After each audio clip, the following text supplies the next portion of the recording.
Merci d'être avec nous aujourd'hui sur RCF Sarthe dans Ok Padré, votre émission qui répond aux questions des jeunes. Et aujourd'hui, c'est le père Vincent Rabergeau qui est avec nous en studio. Bonjour. Bonjour Agnès. Aujourd'hui, on va parler du pape. Alors, c'est une figure évidemment capitale, une figure de premier plan pour l'Église catholique. Mais parfois, on peut s'interroger un petit peu sur le rapport que les catholiques ont avec leur chef spirituel.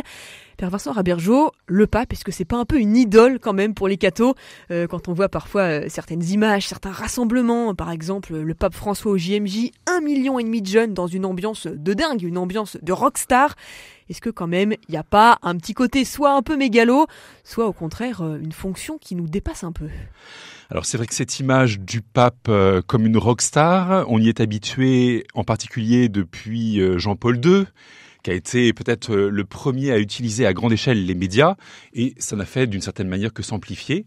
Et le pape François est très sensible au fait que la parole du pape puisse être largement relayée, puisque c'est finalement un enjeu d'évangélisation. Alors après, cette idolâtrie ou papolatrie, c'est pas tout J'aime ce mot.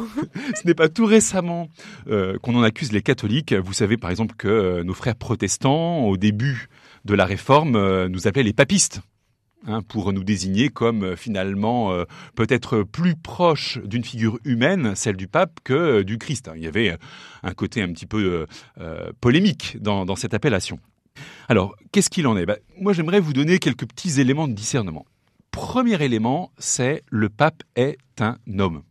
En fait, c'est une réponse facile à la question. Le pape est-il une idole pour les catholiques ? Eh bien non, le pape n'est pas une idole pour les catholiques. Parce que qu'est-ce que c'est qu'une idole ? Ça vient du grec eidolon, qui veut dire l'image, le fantôme, ou selon la définition du dictionnaire informatique de la langue française, représentation d'une divinité que l'on adore et qui est l'objet d'un culte au même titre que la divinité elle-même. Or, vous le savez bien, toute la Bible évoque la lutte contre l'idolâtrie, c'est-à-dire la lutte contre la confusion entre le Créateur, à qui seul est due l'adoration, et les créatures. Et il me semble que le pape François, comme son prédécesseur Benoît XVI, comme le prédécesseur encore de celui-ci Jean-Paul II, ce sont des hommes. Donc, le pape étant un homme, il n'est pas une représentation de Dieu, mais il est le représentant par excellence de l'Église. Ça, c'est une nuance qui est importante de souligner. Très importante. Deuxième élément de discernement, on pourrait dire que le pape, il est un père et un frère. Je m'explique. D'abord, d'où vient le mot pape ? Est-ce que vous le savez ? Ah non, je ferais bien un petit peu d'étymologie, comme on dit, Père Vincent. Eh bien, à nouveau, dégainons le dictionnaire grec, puisque le mot pape vient de papas, qu'on peut traduire par père, ou tout simplement même par papa. D'où peut-être l'appellation aussi de Saint-Père. Ce titre de papa, c'est le titre que donnèrent les chrétiens d'Alexandrie à leur évêque au début du IVe siècle. Ils s'étaient particulièrement illustrés dans leur défense.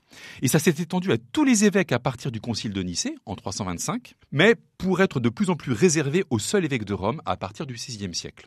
Donc le rôle du pape fait de lui un père dans la foi, parce qu'il a reçu la mission de conduire l'Église du Christ comme successeur de Saint-Pierre et chef du collège des évêques. Il est donc détenteur d'une certaine autorité, si je vous suis bien. Exactement. Mais d'où la tient-il ? Il la tient du Christ. Vous savez que Jésus a accordé à Pierre une primauté sur tous les apôtres. Oui, c'est la fameuse phrase « Tu es Pierre, et sur cette pierre, je bâtirai mon église ». Exactement. Ça, c'est dans l'Évangile selon saint Matthieu, chapitre 16. On pourrait citer aussi l'Évangile selon saint Luc, au chapitre 22, verset 32. « Mais j'ai prié pour toi, afin que ta foi ne défaille pas. Toi donc, quand tu seras revenu, affermis tes frères. » C'est ce que dit Jésus à Pierre au moment de la dernière scène. On sait ce qui va se passer après. Petit reniement, ou gros reniement de Pierre, mais il va être, réintroduit dans l'amitié du Christ et surtout réintroduit dans son autorité de premier des apôtres. En particulier, souvenons-nous, cet échange entre Jésus et Pierre à la fin de l'Évangile selon saint Jean, sois le berger de mes brebis. Donc l'histoire de Saint Pierre se confond aussi avec celle de la communauté chrétienne de Rome, dont il est reconnu comme le premier évêque. Et c'est à Rome que Pierre meurt martyr. C'est pour cela que Rome devient alors une référence pour l'Église. Par conséquent, la prééminence de l'évêque de Rome, successeur de Pierre, est reconnue progressivement dans toute l'Église. Il devient ainsi, peu à peu, le garant de l'unité et d'une foi apostolique juste, intégrale, authentique. Cette charge est assumée donc par l'évêque de Rome. Donc l'évêque de Rome, ça c'est seulement une partie du titre du pape, parce que si je dis pas de bêtises, Père Vincent Rabergeau, quand on parle du pape, il y a en fait toute une suite de titres honorifiques. Ce qu'il faut voir, c'est que ces titres nous disent deux choses essentielles. Il est à la fois un chef et un serviteur. Il est chef de l'Église, dont la tête est le Christ. Il est chef sur le plan spirituel, puisqu'il est la tête du Saint-Siège. Il représente 1,360 milliard de catholiques. Il est aussi chef sur le plan politique, car il est le chef d'État Du Vatican, du plus petit État du monde.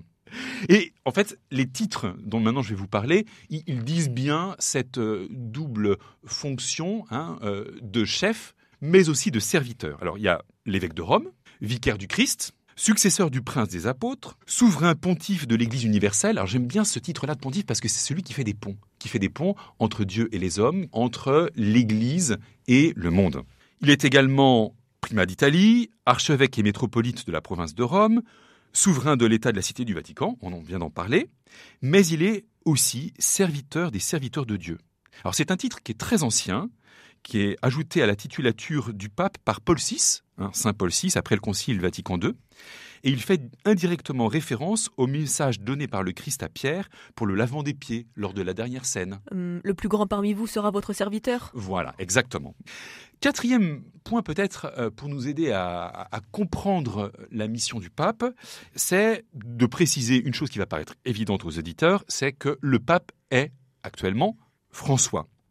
Oui, le pape s'appelle François. Il a été élu par le Collège des cardinaux le 13 mars 2013 pour succéder à Benoît XVI. Il est donc le 265e successeur de Saint-Pierre. Donc il est un petit peu l'héritier, si on peut dire. Exactement. Et ce qui est très intéressant, c'est de voir que malgré les vicissitudes de l'histoire, la succession apostolique n'a jamais été interrompue depuis 2000 ans.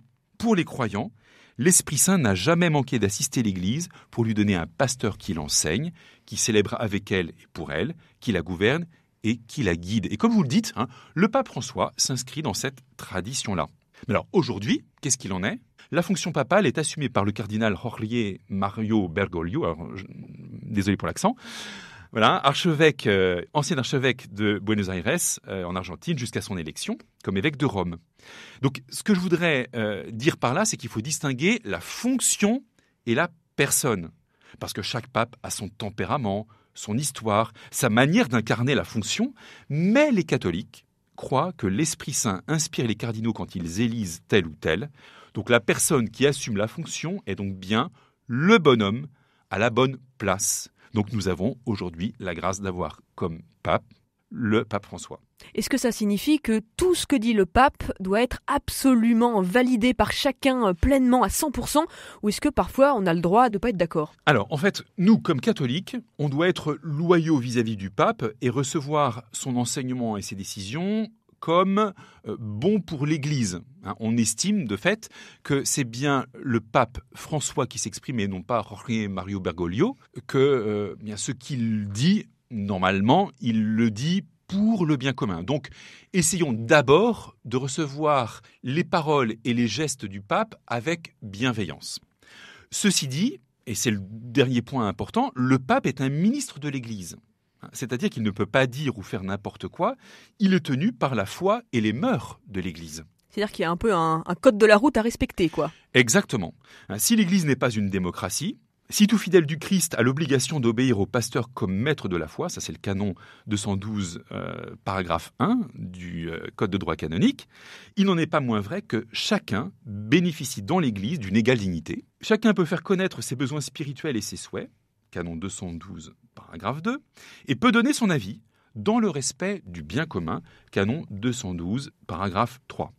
On peut parler de l'infaillibilité pontificale, parce que souvent, on met sous ce sceau-là tout ce que fait le pape. Or, ce dogme de l'infaillibilité pontificale, eh bien, il est à bien comprendre, parce que tout ce que dit et fait le pape François, même en tant que pape, n'est pas, scellé du sceau de l'infaillibilité. D'abord, l'infaillibilité du pape n'a rien à voir avec son intégrité morale ou son intelligence. C'est totalement délié de ça. Voilà, c'est autre chose. Cela signifie plutôt que l'Église, dans la mouvance de l'Esprit Saint, étant infaillible pour exprimer la révélation, le pape possède l'autorité pour déclarer une vérité de foi ou de mœurs, conforme à l'Écriture et à la tradition, au nom de l'Église tout entière. C'est-à-dire que quand l'ensemble des chrétiens, ayant reçu la révélation de Dieu sur tel ou tel point, décident que cela est vrai, eh bien, le pape, alors, à ce titre de chef suprême de l'Église, engage sa parole et dit, telle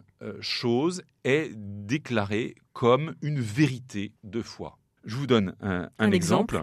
Eh bien, c'est le dogme de l'Assomption de la Vierge Marie en 1950. Et là, c'était Pie XII. Donc, toutes les paroles du pape n'ont pas la même autorité. On distingue 3 niveaux d'autorité magistérielle, comme on le dit. Il y a l'engagement absolu, avec pleine assistance divine, donc infaillibilité. Deuxième niveau, l'engagement autoritaire, mais partiel, jouissant d'une assistance divine non absolue ni infaillible. On parle alors de magistère simplement authentique. Là, c'est les textes que le pape écrit. Promulgue, exactement. Et enfin, l'engagement seulement pédagogique, non autoritaire, ça c'est le niveau 3. Je veux dire par exemple quand le pape s'exprime dans une conversation ou lorsqu'il a un échange avec des chrétiens. Donc ainsi, la déclaration d'un dogme a plus d'autorité qu'une encyclique dans sa globalité, qui a plus d'autorité qu'une réponse du pape à un journaliste dans un avion. Par exemple. Merci beaucoup Père Vincent Rabergeau pour toutes vos réponses aujourd'hui au micro d'RCF. Chronique à retrouver bien sûr en podcast sur le site rcf.fr. Et nous Père Vincent, on se retrouve bientôt pour un prochain épisode. Avec plaisir, à très bientôt Agnès. À bientôt.